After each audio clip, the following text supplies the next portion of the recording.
Okay, I don't have anything to add, so we'll go to questions. Lita? General, one quick follow-up and then a question. The CRAMs, did they strike and hit all of the 5 rockets, or did some land in areas where there are just no casualties? So we assess the reporting from last night's rocket attack. We assessed that 5 rockets were in the air and went.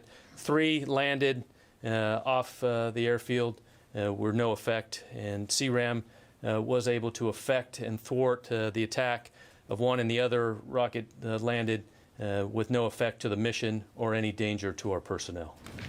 And then secondly, on evacuees, does the U.S. and the U.S. military assess that the number of Americans still in the country are only the ones that no longer want to leave, or the ones who want to leave, are they largely out now? And it's our understanding that the evacuation of Afghans is largely complete also. So are you now solely concentrating on just getting U.S. troops out and equipment? So just come back, total, 122,000 were evacuated, approximately 5,400 Americans.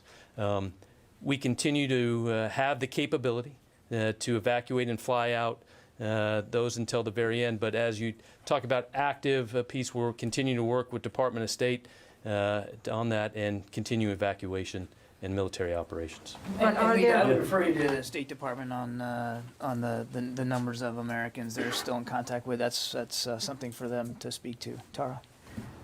Could you both speak to the continuing rocket threat to the final planes that are leaving and the role that the CRAM is playing? Will the CRAM be left behind, or since it's so vital to protecting the planes as they're leaving, what will happen to the CRAM after it goes? We certainly assess, as the general said, that there's still an active threat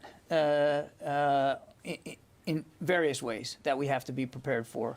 And what I will tell you, without getting into the specific systems and their availability, which I think you can understand why we wouldn't, we continue to have and will maintain the capability to protect ourselves and defend ourselves as we continue to complete the retrograde. And I think that's probably the best place to put it. And just one follow-up, please, if you may.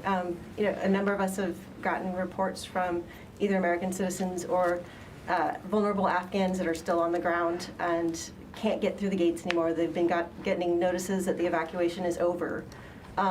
What happens next for those that are left behind? Will there be any sort of military operation to help get them out of the country? I think you heard Secretary Blinken talk about this, that for Americans and other individuals that want to be able to leave Afghanistan after our withdrawal is complete, that the State Department is going to continue to work across many different levers to facilitate that transportation. And as I said earlier, right now we do not anticipate a military role in that effort.